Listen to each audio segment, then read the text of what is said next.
La cabane de l'horreur.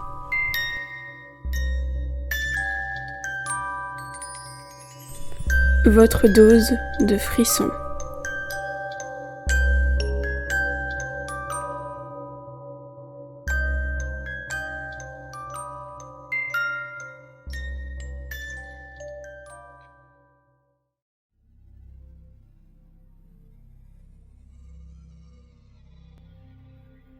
Vous savez quand vous avez envie de faire quelque chose que vous n'êtes pas supposé faire. Je veux dire, pas forcément une action qui vous emmènera en prison, plus quelque chose qui pourrait décevoir l'un de vos proches, ou pire, qui pourrait le rendre en colère. Je vis avec mon nouveau petit copain depuis quelques semaines. Enfin, pas tout à fait. Je n'ai pas encore rendu mon appartement, j'ai encore quelques cartons là-bas, et la personne qui doit me succéder ne vient pas avant 2 semaines.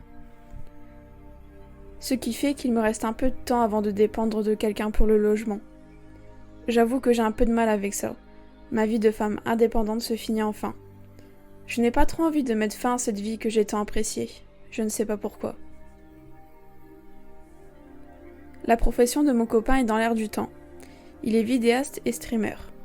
Il joue à des jeux indépendants, surtout des jeux d'horreur, du style Five Nights at Freddy's, Until Dawn, At Dead of Night, Slender, etc. Il stream ou fait du montage presque tous les soirs pour qu'on passe du temps ensemble la journée.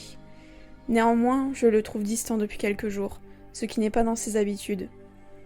Lui, qui est d'habitude très câlin et d'attaque pour n'importe quelle sortie, me dit non à chaque fois que je lui propose quelque chose. Même les choses qu'on a l'habitude de faire et qu'il adore. J'ai d'abord mis ça sur le compte d'une possible maladie. Peut-être qu'il avait chopé un virus et qu'il avait honte de m'en parler. J'ai ensuite pensé à un possible partenariat qui pourrait le stresser. Mais ces 2 possibilités étaient tombées à l'eau. Je lui ai posé des questions du style « Tu ne te sens pas un peu malade ? Tu as l'air pâle. » Ou alors « Ça va le travail en ce moment ? Il n'y a rien qui te préoccupe ?» Mais il me répondait toujours que tout allait bien, qu'il ne fallait pas que je m'inquiète. J'ai même envoyé des messages à ses amis dans son dos. Ils m'ont tous répondu que rien ne se passait. J'en ai envoyé des messages, mais il y en a un qui a retenu mon attention. Je ne savais pas pourquoi au début. C'est un message de l'un de ses collègues, streamer lui aussi.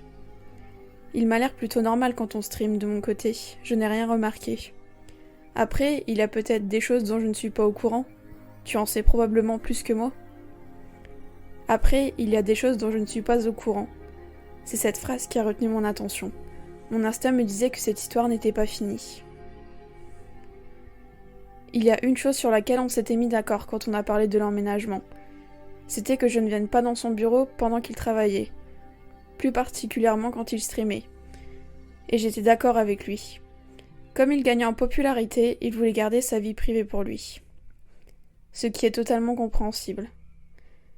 Être célèbre, c'est vraiment un mode de vie particulier, surtout à notre époque où on peut savoir tout sur quelqu'un, sans même l'avoir déjà rencontré ou eu une conversation avec. Je suis actuellement devant sa porte. Ça fait quelques minutes que c'est le cas. J'ai rapproché ma main à maintes reprises de la poignée mais sans succès. Vous vous rappelez de cette envie, celle que je vous ai mentionnée plus tôt ? C'est celle-là pour moi. C'est ouvrir cette foutue porte. Peut-être que j'allais avoir des réponses à mes questions, ou alors j'allais réaliser que je me faisais des films depuis le début. Je suis tiraillée entre 2 émotions. Est-ce que je dois obéir à mes désirs ou écouter mon copain ? Tant pis, je dois avoir des réponses. Pour ne pas le surprendre, j'ouvre la porte doucement. Elle est à peine ouverte et la pièce est sombre. Je vois juste le visage de mon copain éclairé avec l'écran de son ordinateur. De là où je suis, je ne peux pas voir ce qu'il fait. Je vois juste des onglets ouverts un peu partout sur son écran. Je l'entends ensuite parler de manière plus claire. Il doit être actuellement en stream. Je continue quand même de le regarder, mais il n'y a rien qui me donne une once de réponse à une de mes questions dans ce qu'il dit. Je referme donc la porte, un peu déçue. J'allais repartir bredouille quand je l'entends parler une nouvelle fois. Non, t'inquiète pas, mec, elle est repartie, elle n'a rien vu. Elle pense que je ne l'ai pas vu ouvrir la porte. Heureusement que tu m'as dit de mettre une caméra. Il y a ensuite un blanc de quelques secondes, son interlocuteur doit lui parler. Il répond ensuite « Non, elle doit penser que je stream sur Twitch. Elle ne peut pas trouver celui-là de toute manière. Bon, c'est quoi la prochaine étape, cette petite fille? On lui enlève les dents avant ou on lui rase la tête? Il l'a vu dans quel état le client déjà?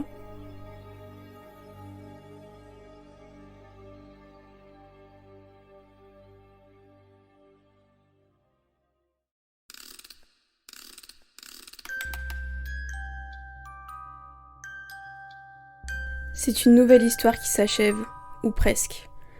En espérant que votre courage ne s'est pas envolé et qu'aucun esprit n'ait pris place chez vous, je vous laisse ici. À bientôt.